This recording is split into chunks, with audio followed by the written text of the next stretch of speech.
Ei pessoal, tudo bem com vocês? Bom, hoje eu vou explicar o Simple Present Tense. Para quem achou que no inglês só existia o verbo to be, hoje vocês vão descobrir que tem os outros, ok? Então o que acontece? Nós vamos ter duas bases de verbo. Verbos auxiliares, como o to be, e verbos principais. Então o que acontece? Nos verbos auxiliares, tipo to be, em que você tem o eixo do am, are, is, o que acontece? O to be, ele comanda a estrutura, por isso que ele é chamado de verbo auxiliar. Então, se você tem uma frase com to be, exemplo, they are working, você tem o are, e aí você, com esse verbo, você faz a afirmativa, a negativa, they aren't working. Você faz a interrogativa, are they working? E você faz o short answer, que é a resposta curta. Exemplo, are they working? Interrogativa, to be deslocado para o início, certo? Você faz a resposta curta. Yes, they are, ou no, they aren't. Veja bem, com os outros verbos, isso não acontece. Então, quem tem o poder de fazer a frase afirmativa, negativa, interrogativa e resposta curta, somente verbos auxiliares como o to be, que vocês conhecem. Os outros já não são assim. Então, os outros verbos que nós temos, todos os outros, são chamados verbos principais. Nós temos go, drink, study, love, work, like. Esses verbos não têm o poder do verbo auxiliar. Não tem o comportamento do verbo to be, que é o que vocês conhecem como auxiliar. Então, o que acontece com os outros verbos? Eu preciso agora mudar o eixo da minha frase. Antes eu usava então am, are, is, é o verbo to be, é o verbo ser ou estar. Eu agora preciso colocar outro verbo. Exemplo, o verbo like, gostar. Então o que acontece quando eu coloco ele no tempo presente? Eu gosto de chocolate. Ele gosta de chocolate. Nós gostamos de chocolate. Então o que vai acontecer? Eu vou separar dois tipos de pronome. I, you, we, they vão usar o verbo puro do infinitivo. Então fica assim. I like chocolate. We like chocolate. You like chocolate. They like chocolate. Quando eu chego no he, she, it, veja bem, he, she, it é a terceira pessoa do singular. A tradução é qual? Ele ou ela. Quando chega em he, she, it, esse verbo vai ganhar S, ok? Isso que eu tô falando é a conjugação somente no tempo presente e somente na forma afirmativa. E aí fica como se o verbo ganha S? He likes chocolate. She likes chocolate. It likes chocolate. Ok? Então, o que vai acontecer? Eu tenho duas conjugações. Antes, os pronomes tinham três com o to be.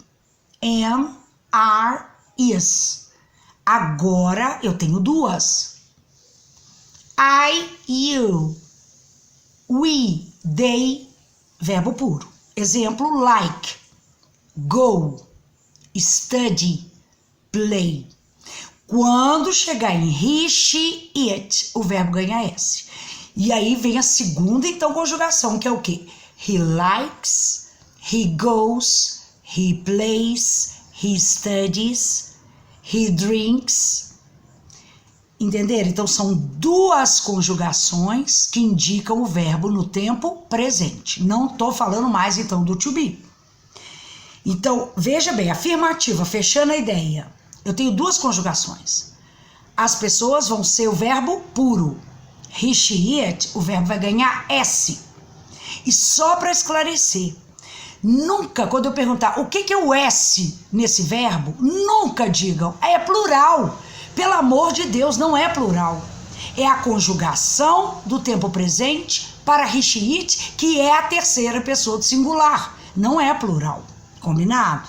Então, entender? Na afirmativa, agora, a partir de agora, os outros verbos, ou é verbo puro, ou é o verbo com S só no he, she, it. Ok.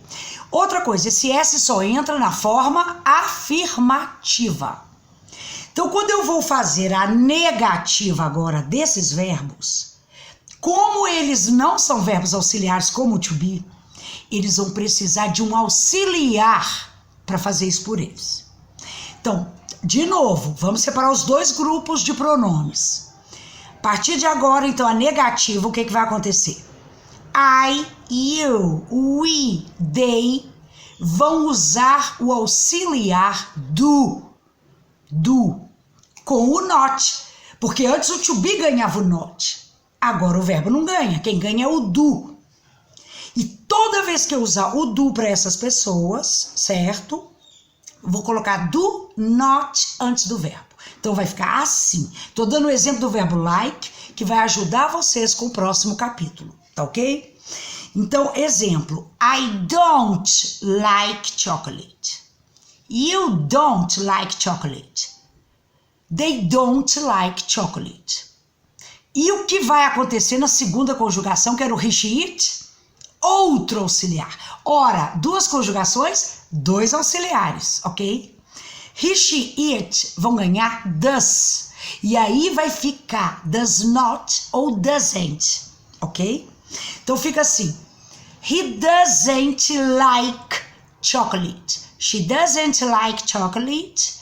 It doesn't like chocolate. E o que aconteceu com o verbo like? Perde o S. Ou seja, quando eu uso o do e o does, o verbo vai voltar para o infinitivo. O S era só na afirmativa. Então, na negativa, a partir de agora, usou don't, usou doesn't, o verbo volta, perde o S. Né? Isso vale, então, para os outros verbos. Exemplo. I don't study, he doesn't study. Tá vendo? I don't go, she doesn't go. They don't play, he doesn't play. Então eu vou usar agora na negativa obrigatoriamente o do ou does. E o does é só pro he, she, it. Acabou-se o S. O S era só na afirmativa. E na afirmativa não tinha o do does auxiliar. Ok? Muito bem, interrogativa então. Passamos então a entender que tem um auxiliar para esses verbos, tá? Que não são verbos auxiliares.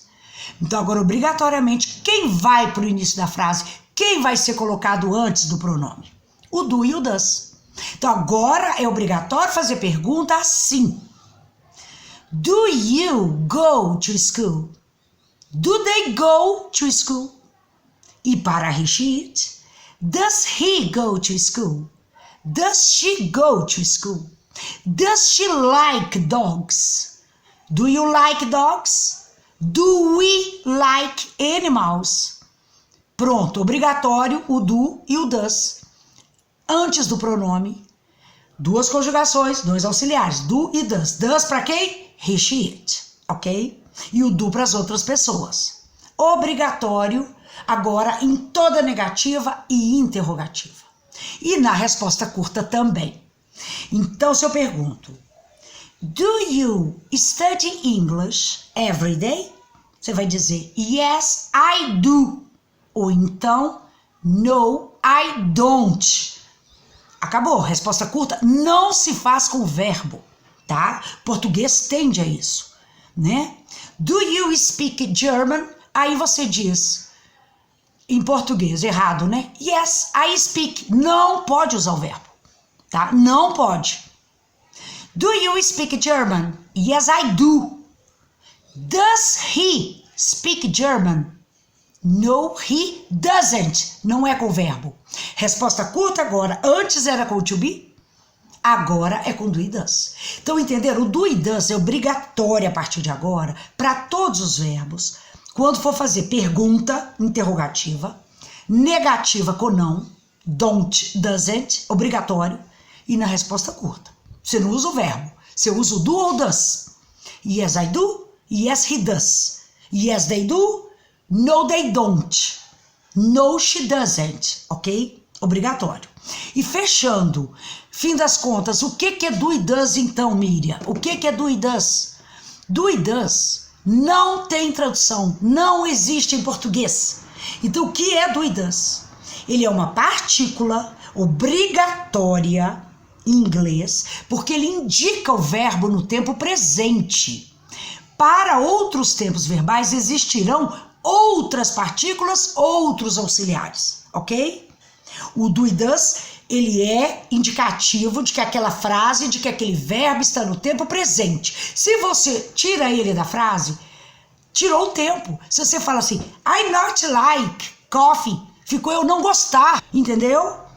Então o que me dá o eu não gosto é o do e o does, que vai dar o tempo presente. Não pode tirar, ele é obrigatório.